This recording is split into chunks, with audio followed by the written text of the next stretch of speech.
하나님 말씀 봉독합니다. 요한복음 11장 1절에서부터 16절까지 교독합니다. 어떤 병자가 있으니 이는 마리아와 그 자매 마르다의 마을 베다니에 사는 나사로라. 이 마리아는 향유를 주께 붓고 머리털로 주의 발을 닦던 자요, 병든 나사로는 그의 오라버니더라.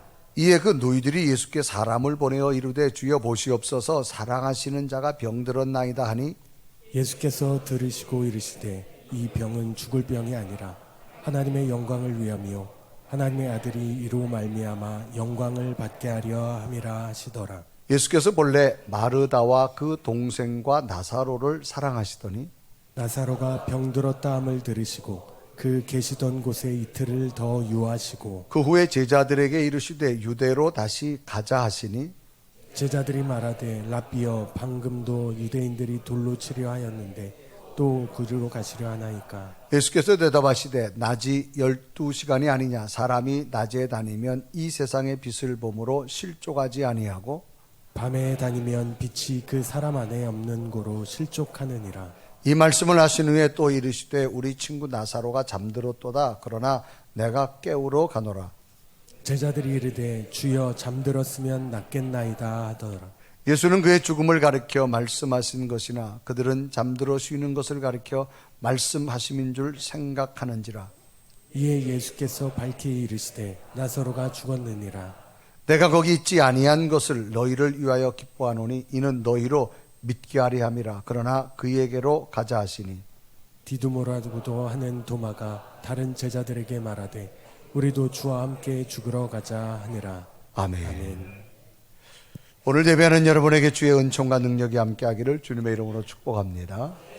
자, 우리 옆에 계신 인사할까요? 한 주간 동안 평안하셨습니까?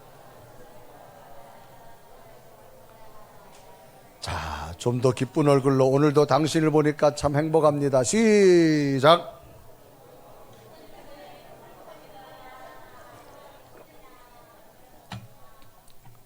안 행복해도 행복한 척. 아멘. 아멘 좀 크게 해봐요. 아멘. 좀 더 크게. 아멘. 네. 예배가 예배다워지려면 아멘 소리가 커야 돼. 군대 가면 훈련병들이 훈련을 잘 받으려면 복창 소리가 커야 돼요. 무슨 소리가? 근데 성가대만 얘기해? 다른데 군대 안 갔다 왔나 봐. 네. 아멘. 네. 또 줄어들었는데. 아멘. 어떤 생선 장수가 마을에 생선 가게를 내고 간판을 달았습니다. 그리고 그 글씨를 써서 간판에 붙였습니다. 이곳에서 신선한 생선을 팝니다 라고 하는 생선 가게 간판을 내걸었어요. 한 사람이 들어와서 말합니다. 주인, 신선한 글씨를 좀 빼는 것이 좋겠어. 여기 있는 생선은 다 신선한 거 아니요? 주인이 그렇군요. 그래서 신선한이란 글씨를 뺐습니다. 그래서 간판에다가 이곳에서 생선을 팝니다 그렇게 붙여놓은 거예요. 다른 사람이 들어오더니 또 참견합니다. 여보시오 주인, 이 글씨 가운데 이곳에서도라는 글씨를 빼야 되지 않겠어? 여기가 생선 파는 데 이제 다 아는데 굳이 이곳에서라고 쓸 필요가 있겠어? 주인이 참 그렇네요.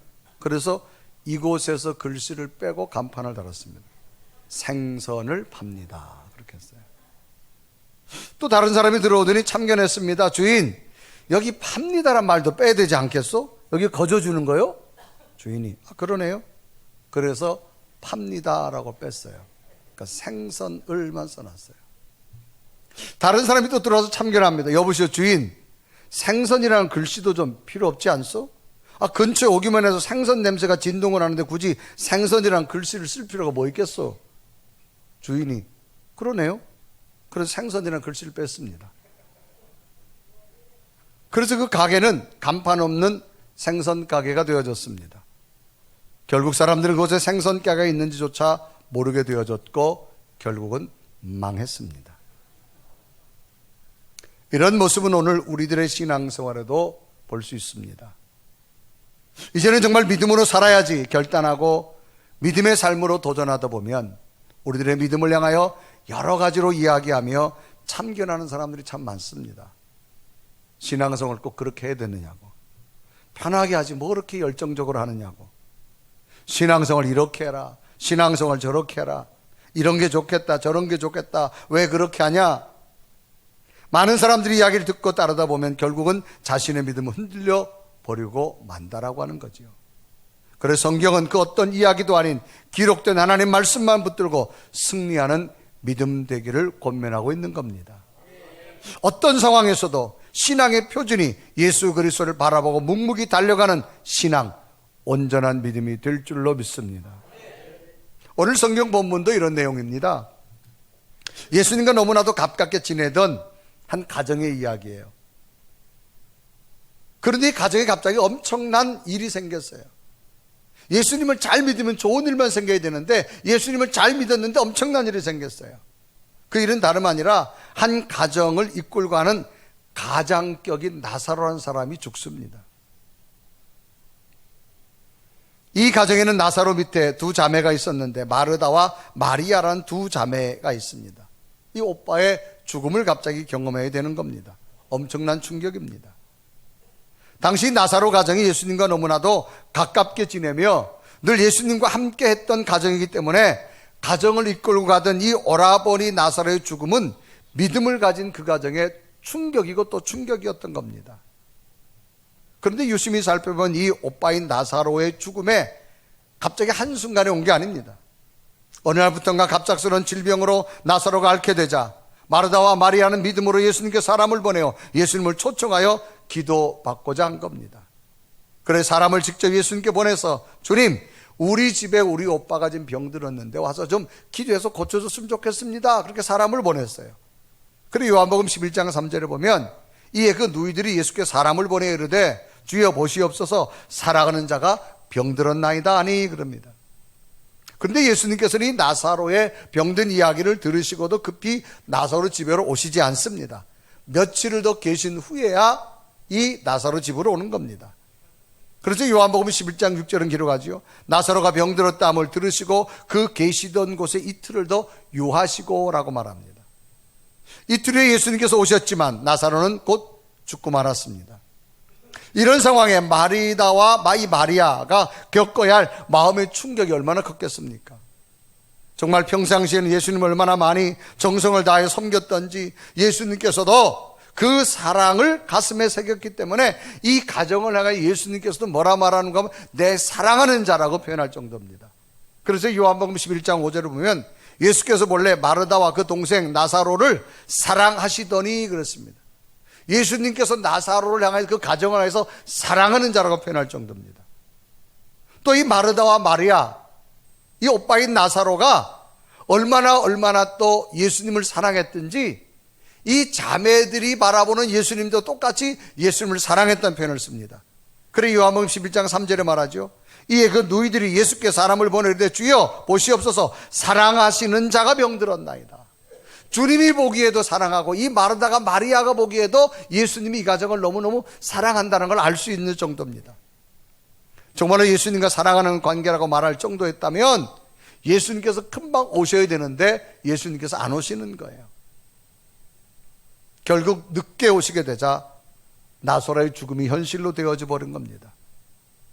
그럴 때 장례가 다 치른 다음에 예수님이 오셨을 때 마리아와 이 마르다가 받는 심리적 충격이 얼마나 컸겠습니까? 이러한 충격적 상황임에도 불구하고 오늘 본문에서 주시는 분명한 메시지가 있는데 그것이 무엇인가를 찾아보면서 우리는 신앙의 삶 가운데 정말 무엇을 붙들어야 될 건가? 다시 한번 예수 그리스도를 붙드시고 여러분 속에 흔들리는 믿음이 아니라 흔들리지 않은 믿음으로 예수 그리스도의 영광을 볼 수 있는 믿음 되기를 주님의 이름으로 축복합니다. 그러면 하나님의 영광을 보려면 어떻게 되느냐? 첫째는 의심을 버려라.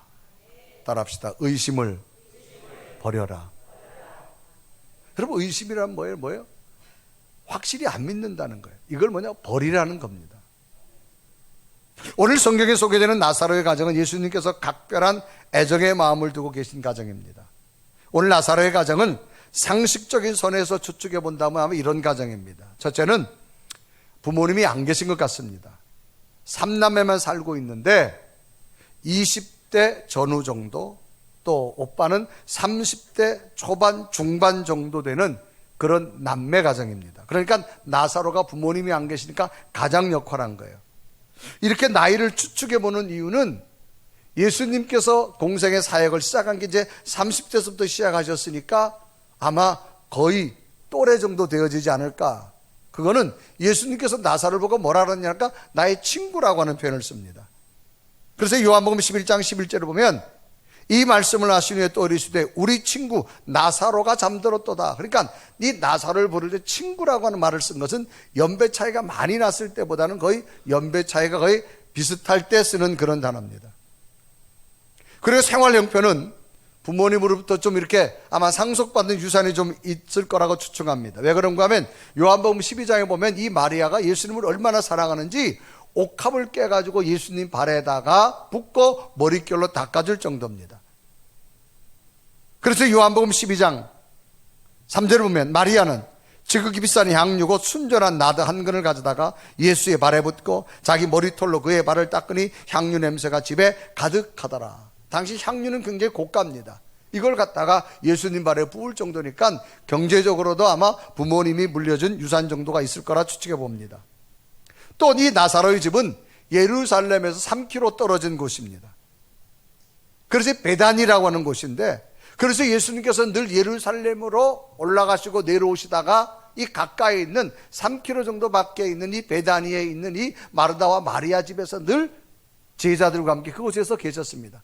가시기도 하시고 식사하기도 하시고 주무시기도 하시고, 그러니까 이 정도 되어지면 굉장히 가까운 아마 그런 관계라고 하는 거지요.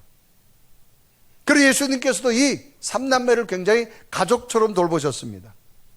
그러니까 특별히 예수님도 그렇고 마르다와 마리아 이 나사로 가정도 예수님과 사랑의 관계가 끈끈한 관계라고 말할 수 있습니다. 이런 가정에 갑자기 나사로의 가정에 검은 먹구름이 덮이기 시작합니다. 집안의 기둥이요 두 여동생의 부모처럼 믿고 있던 오빠인 나사로가 갑자기 병석에 눕게 되어집니다. 그리고 얼마 안 돼가지고 병세가 악화돼서 결국은 죽음을 걱정해야 될 아주 숨가쁜 상황이 되어집니다. 요즘에 응급실도 있고 병원도 있지만 그 당시는 굉장히 당황스러운 일이었을 겁니다. 그러니 식구들이 얼마나 난감했겠습니까? 이런 와중에 마리아와 마르다 믿음이 있었기 때문에 예수님께 사람을 보냅니다. 주님, 사랑하는 자가 지금 병들었습니다. 그러면 예수님께서 그래 빨리 가셔야 돼요. 그리고 요한복음 11장 3절을 보면 그 누이들이 예수께 사람을 보내 이르시되 주여 보시옵소서 사랑하는 자가 병들었나이다. 당신이 정말 아끼는 나사로가 지금 병이 들었습니다. 우리 가정에 지금 우환이 왔습니다. 정말로 애타는 마음으로 예수님께 사람을 보냈습니다. 그런데 예수님께서 오시질 않아요. 암만 기다려도 오시지 않습니다. 성경에 보면 이틀을 더 계셨어요. 요한복음 11장 6절에 말합니다. 나사로가 병들었다함을 들으시고 그 계시던 곳에 이틀을 더 유하시고 라고 말합니다. 결국 주님께서는 오시지 않으셨고 나사로는 죽습니다. 두 자매가 할 수 없이 손수 장례를 치렀지만 장례식까지도 예수님이 오시지 않았습니다. 하늘이 무너져 내리는 절망 가운데 날마다 눈물로 시간을 보낼 수밖에 없었죠. 그런데 예수님이 언제 오셨느냐? 장례식이 다 끝나고 그것도 나흘 지난 뒤에 오셨어요. 요한복음 11장 17절 말합니다. 예수께서 와서 보니 나사로가 무덤에 있은 지 이미 나흘이라 그랬습니다. 장례 치른 지 나흘이 됐어요. 여러분 한번 이 장면을 한번 우리 현실로 한번 끄집어 봅시다. 정말 이 가정이 갑작스럽게, 그것도 젊은 오빠예요. 젊은 오빠 30대 갑자기 여러분 병이 와가지고, 그래도 마리아는 예수님과 너무너무 뜨거운 관계이기 또 하나님의 아들을 믿었기 때문에 사람을 보낸 거예요. 와서 주님 기도해 주면 나을 수 있습니다. 그런데 주님이 안 오셨어요. 기다리다 결국은 죽었어요. 장례식도 안 오셨어요. 속에서 이런 게 올라와야 돼요? 안 올라와야 돼요? 장례식이 다 끝난 뒤에 모셨어요. 여러분, 이 자매들의 마음의 상처가 얼마나 컸겠습니까? 이들은 분명히 예수님이 하나님의 아들이라고 믿어서 자기 집도 내주고 먹을 것도 제공해주고 자기 예수님뿐만 아니라 제자들마저도 자기 집에 오면 주무시고 쓸 거 제공해 주시고 식사도 대접해드리고 이런 믿음이 있었기 때문에 지금 자기 오라버니가 병이 들었으면 주님이 오시면 나을 것 같은 믿음이 있어 사람을 보내는 거예요. 그래 요한복음 11장 3절에 말하죠. 이에 그 너희들이 예수께 사람을 보내 이르시되 주여 보시옵소서 사랑하는 자가 병들었나이다. 사랑하는 자가. 그럼에도 불구하고 예수님 오시지 않았어요. 아마도 이 자매들 마음속에는 의심이 생겼을 겁니다. 정말 예수님이 우리를 사랑하셨을까? 그분이 정말 지금도 우리를 사랑한다고 믿고 우리가 따라야 될 건가? 뭐 연약한 인간이라 충분히 그런 생각이 있을 수 있을 겁니다. 예수님의 사랑을 그만큼 믿었던 만큼 자기에게 처해진 현실을 보고 실망하게 되어져서 뭐가 생기느냐? 믿음만큼 의심도 커갈 겁니다. 이런 의심은 비록 자매뿐만 아니라 이 말씀을 듣는 우리에게도 뭐 예수님이 그럴 수 있어? 뭐 그렇게 말할 수 있을 거예요. 우리가 신앙의 삶을 살다 보면 찾아온 불행 앞에서 우리가 쉽게 무너지는 게 뭐냐? 믿음이 무너지고 뭐가 생기냐? 의심이 생긴다는 겁니다. 우리들의 통상적인 생각, 이렇게 생각해 볼 수 있죠. 예수님께서 사랑하는 자라면 질병이 오면 안 됩니다. 아예 주님이 막아주셔야 됩니다. 또 왔다 할지라도 빨리 고쳐줘야 됩니다. 이게 우리의 상식입니다. 두 번째는 역경의 바람이 불 때 안전하게 비켜가도록 하나님께서 다 막아주시고 피할 길을 주시는 게 하나님의 따르는 자에게 주신 선물이라고 우리는 믿습니다.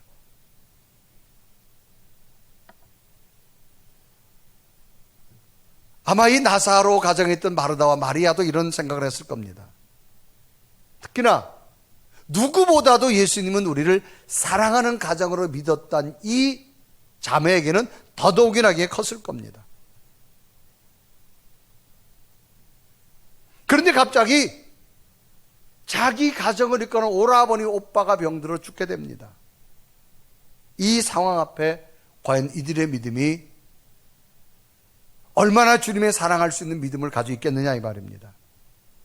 그러니까 자동적으로 예수님을 의심할 수밖에 없죠. 정말 하나님의 아들이었을까? 정말로 예수님 우리를 사랑한다고 했지만 사랑하고 있었을까? 아마 이런 모습은 오늘 우리에게도 충분히 일어날 수 있을 거라고 생각합니다. 여러분이 믿음 생활 열심히 잘했어요. 우리 생각이 뭐예요? 내가 그만큼 믿음 생활 잘하고 열심히 신앙생활하면 하나님은 내게 오는 불행을 다 막아주셔야 돼요. 그런 생각을 우리 누구나 가지고 있을 거예요. 그러면 이런 예상치 못한 이 불행스러운 일이 유독 이 나사로, 마르다, 마리아 가정에만 일어나겠냐 이 말입니다. 오늘 우리에게도 충분히 일어날 수 있는 일들입니다. 그러면 오늘 본문에서 삼남매가 우리에게 던져주는 강력한 메시지가 뭘까 그 말입니다.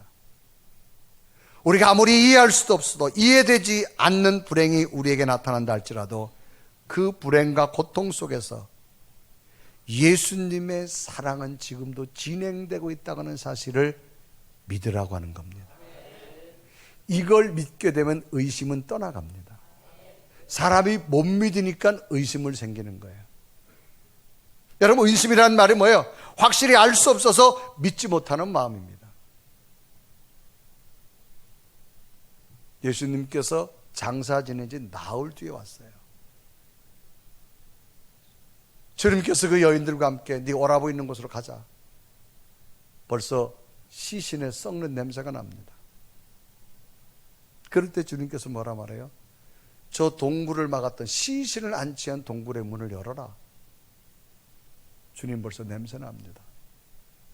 네가 정말로 지금까지 하나님을 믿었고 나를 믿는다면 열어라. 그러면 하나님의 영광을 보리라. 그래서 이 여인이 열었어요. 놀랍게도 주님께서는 죽었던 나사로를 외칩니다. 나사로야 나와라. 성경 보면 온 몸을 붕대로 감은 채로 걸어서 나오는 기적적인 역사를 경험합니다. 왜 우리가 낙심하지 말아야 될까요? 하나님은 우리의 상식과 이해를 넘어서 새로운 기적을 준비하고 계신 분이기 때문에 우리가 어떤 상황에서도 의심을 내려놓으시고 하나님의 사랑, 절대적인 믿음을 붙들 수 있는 믿음이 돼야 될 줄로 믿습니다. 오늘 성경에도 이 나사로의 죽음으로 모든 장례식이 끝났지만 주님께서 찾아오셔서 누구도 할 수 없는 죽은 자의 부활을 만들어 주십니다.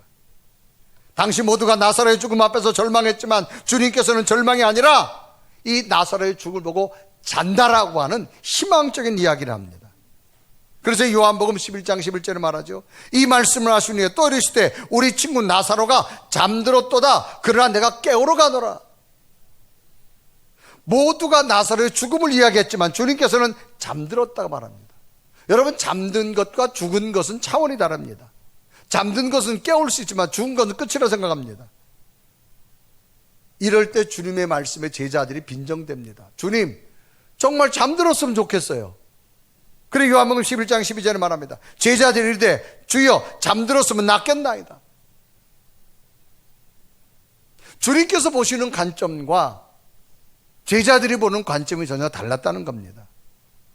당시 모든 사람은 죽음 앞에 절망을 보았지만 예수님은 절망을 넘어 이루어지는 새로운 하나님의 일하심을, 희망을 볼 수 있었다는 사실입니다.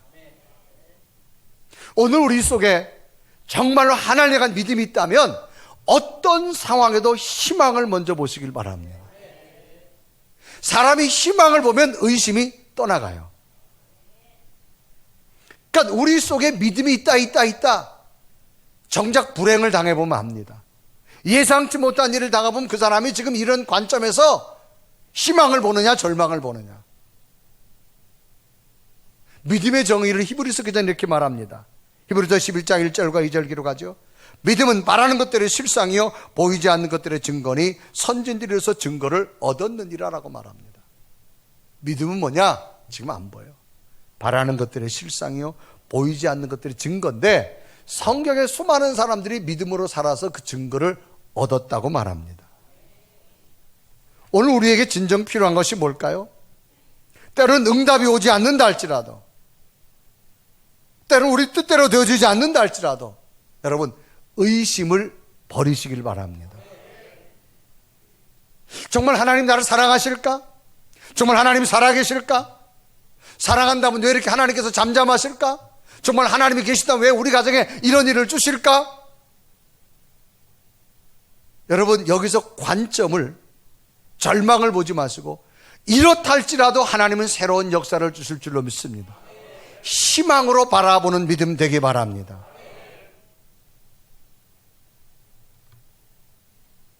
예수님께서 이 가정을 초청했을 때, 나사로가 병들었다 했을 때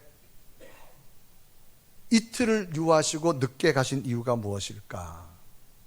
사랑하지 않았기 때문이 아닙니다. 하나님의 시간과 우리의 시간이 다르기 때문입니다. 지금 마르다가 마리아는 지금 나사로가 병들 때 고쳐줘야 돼요. 그러나 주님은 아닙니다. 주님은 죽은 나사로를 고쳐줬어요. 살려줬어요. 어떤 일이 났느냐? 정말로 하나님의 아들이셨고 당시 유대인들은 예수님을 하나님의 아들을 인정하지 않았습니다. 만약에 병든 나사로를 고쳐줬으면 당시는 주술가들도 병을 고쳤습니다. 하나님의 아들을 인정하지 않았을 겁니다. 죽은 자의 부활은 누구도 못합니다. 하나님만이 하시는 분입니다. 그러므로 이 나사로의 부활로 말미암아 수많은 유대인들이 예수님을 믿는 사건을 경험합니다. 그리고 요한복음 11장 45절에 말하죠. 마리아에게 와서 예수께 하신 일을 본 많은 유대인이 그를 믿었으니라고 말합니다. 당시 유대인들이 믿지 않았습니다. 그런데 이 나사로의 부활을 통해서 정말로 하나님의 아들인 것을 믿게 됩니다. 여러분 때로는 응답이 더디다 할지라도, 여러분 뜻대로 이루어지지 않는다 할지라도 낙심하지 마십시오. 하나님은 언제나 하나님의 뜻을 이루어 주실 줄로 믿습니다. 여러분 참된 믿음이 뭐예요? 응답이 없을수록 더 잘 믿는 게 참된 믿음입니다. 그래서 예레미야서 애가 3장 25, 26절에 기록합니다. 무릇 기다리는 자에게나 구하는 영혼에게 여호와께서 선을 베푸시는도다. 26절에 보면 사람이 여호와의 구원을 바라고 잠잠히 기다림이 좋도다 그랬습니다. 여러분, 하나님의 때를 기다릴 줄 아는 믿음이 필요합니다. 이걸 기다리려면 의심을 버려야 됩니다. 그러면 왜 하나님께서는 우리에게 의심을 버리라고 말할까? 언제나 하나님은 선한 길로 인도하시기 때문입니다. 따라합시다. 선한 길로 인도하심을 기대하라. 이제 예수님께서 마르다와 마리아가 보낸 사람들로부터 나사로가 병들은 소식을 듣고 빨리 가시지 않고 이틀에 더 지체합니다. 그래 요한복음 11장 6절에 이루어가죠. 나사로가 병들었다함을 들으시고 그 계신 곳에 이틀을 더 유하시고 라고 말합니다. 더 놀라운 사실은 주님께서는 이 나사로가 죽은 지 나흘이나 되어서야 베다니에 도착하게 됩니다. 이때 장면을 요한복음 11장 39절에 이루어가죠. 예수께서 이르시되 돌을 옮겨놓아라 하시니 그 죽은 자의 누이 마르다가 이르매 주여 죽은 자가 나흘이나 되었으며 냄새가 나나이다. 이런 맥락에서 볼 때 우리는 주님이 매우 냉정한 분으로 오해할 수 있습니다. 또 성도들의 불행을 방치하는 분으로 생각할 수 있습니다. 나아가서 성도를 사랑한다는 말이 모순된다고 말할 수 있을 겁니다. 그런데 주님은 당신이 믿는 성도를 불행하게 빠뜨리는 분이 결코 아니라는 분이시는 겁니다. 주님은 악한 분도 아니고 냉정한 분도 아니고 사랑이 없는 분도 아니라는 겁니다. 그러면 병들어 죽어가는 나사로를 이야기 듣고도 이틀이나 지체하시며 늦게 오신 이유가 뭐냐 그 말입니다. 여기에 대한 답변은 나사로를 통하여 하나님의 영광을 나타내기 위한 거다. 그래 요한복음 11장 4절 그 사랑하는 나사로 병들었던 말을 듣고 뭐라 말하느냐. 4절 보면 예수께서 들으시고 이르시되 이 병은 죽을 병이 아니라 하나님의 영광을 위함이요 하나님의 아들이 이로 말미암아 영광을 받게 하려 함이라. 이 질병 속에 하나님의 영광이 나타날 것이고 이 질병 속에 하나님의 일하심이 나타날 거라는 겁니다. 이 마르다가 마리아가 예수님께 사람을 보낼 때는 이미 아마 나사로가 사람이 손쓸 수 없을 정도로 됐을 겁니다. 그런데 주님이 오시지 않아요. 결국 나사로가 죽습니다. 이들 마음속에는 얼마나 허탈이 있겠어요. 그러나 주님은 오셔서 죽은 나사로를 살려주십니다. 이유는 하나님의 능력을 보여주셨고 저들에게 더 큰 믿음의 확신을 주시기 위한 하나님의 영광이라는 겁니다. 자, 이런 질문할게요. 여러분의 병이 들었어요. 병을 고쳐주시는 은혜가 큽니까? 아니면 죽었다가 다시 살아난 은혜가 큽니까? 질문이 어려우세요? 자, 또 이렇게 합니다. 여러분 자녀들이 입사시험을 봅니다. 대기업을 들어가요.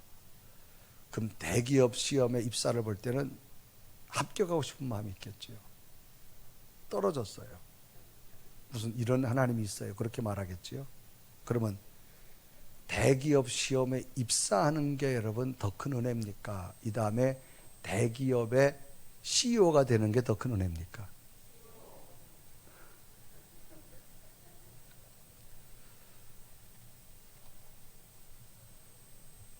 여러분, 우리는 때로는 신앙의 삶을 살다 보면 이런 딜레마에 빠질 때가 많습니다.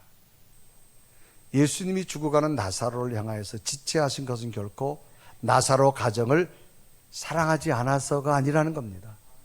더 큰 하나님의 기적을 주시기 위한 거고 이 가정을 또 하나님의 영광이 나타나기 위한 거라는 겁니다.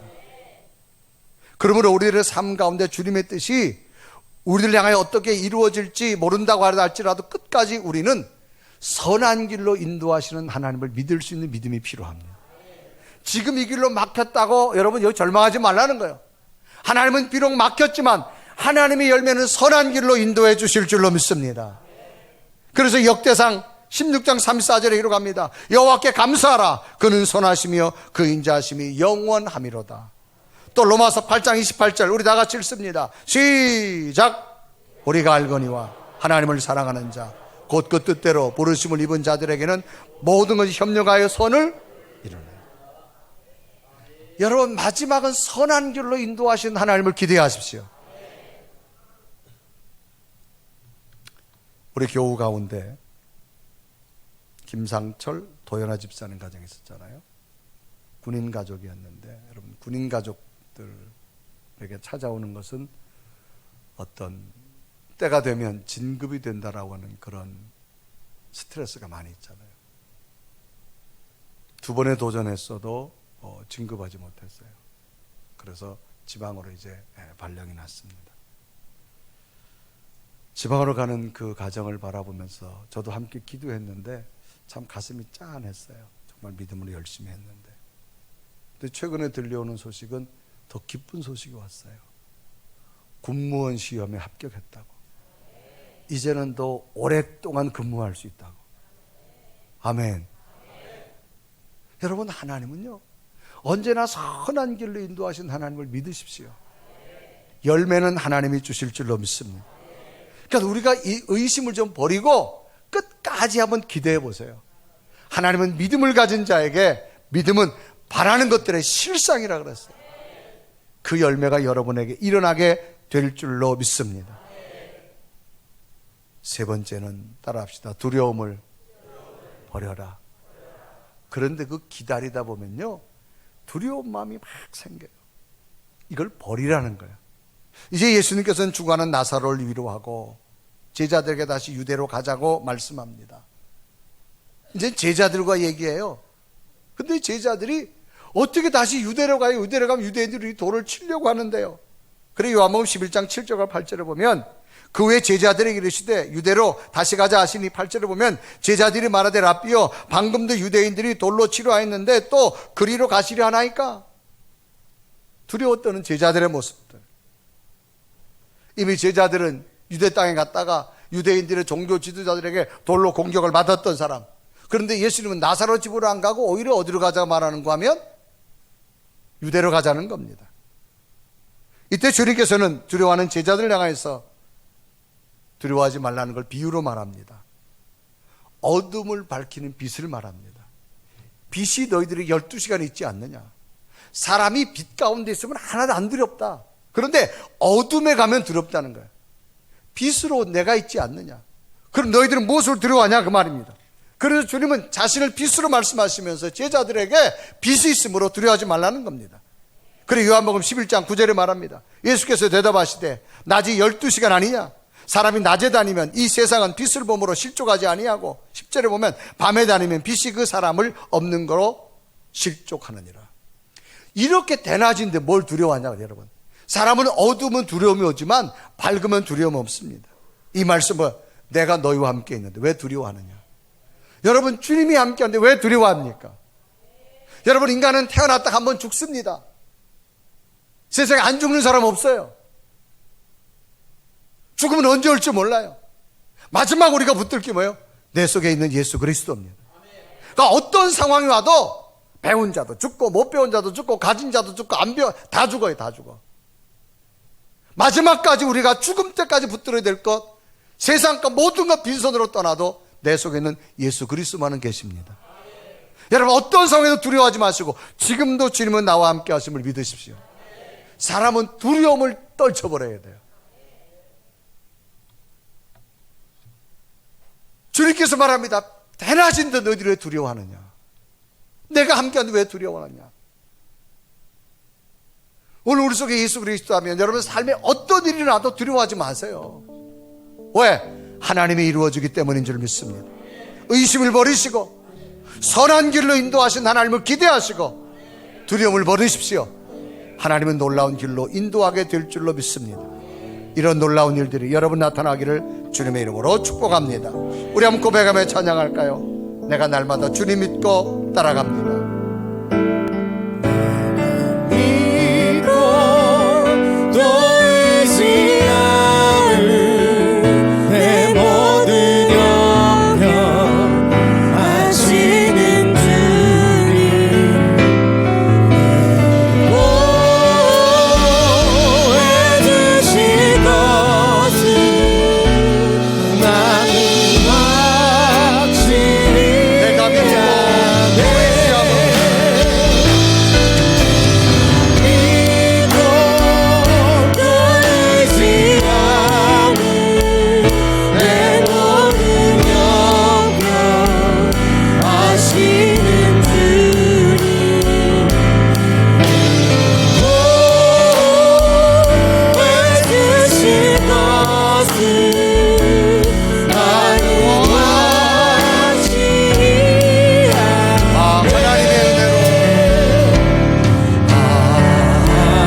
감으시고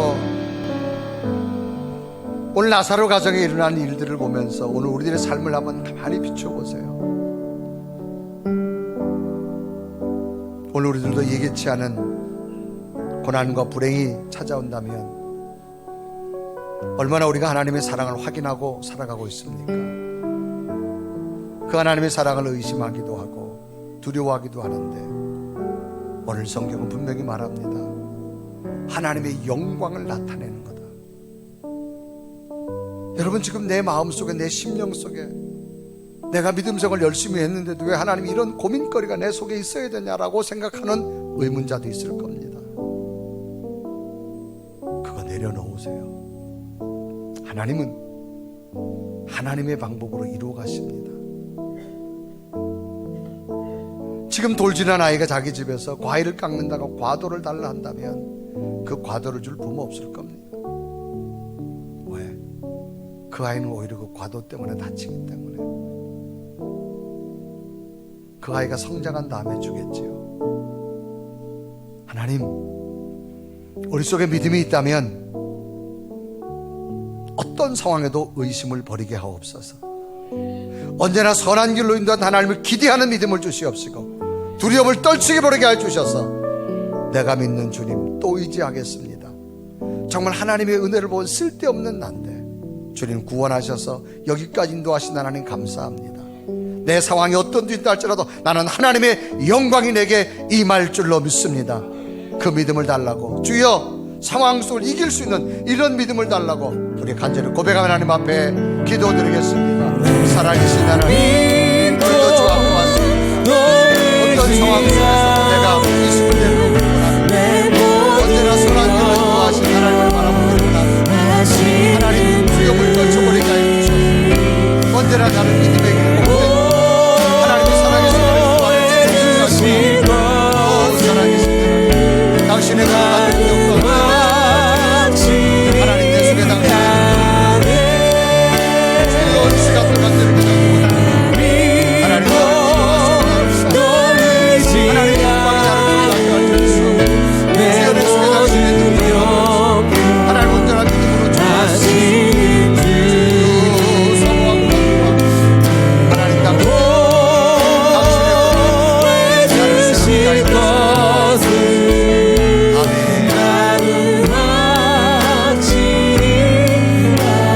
아멘. 우리 다 같이 두 손을 가슴에 댑니다. 살아계신 하나님, 내 심령 가운데 계시는 주님 사랑합니다. 그러나 현실에 되어진 일 때문에 나는 이 하나님의 사랑을 자꾸 의심합니다. 두려움을 가집니다. 주님, 떨쳐버리게 하여 주시옵소서. 언제나 하나님은 선한 길로 인도하신 하나님을 믿습니다. 지금 내 눈에 보이지 않고 이해가 되지 않는다 할지라도 하나님은 하나님의 방법으로 이루어 주실 줄로 믿사오니 언제나 선한 길로 인도하신 하나님, 그분을 믿고 사랑하겠습니다. 또 믿음으로 도전하겠습니다. 내가 믿고 또 의지하는 것은 내 형편을 하나님이 아시기 때문에 보호해 주실 줄로 믿습니다. 승리하는 믿음 되게 하여 주옵소서. 예수 그리스도의 이름을 간절히 기도드리옵나이다. 아멘.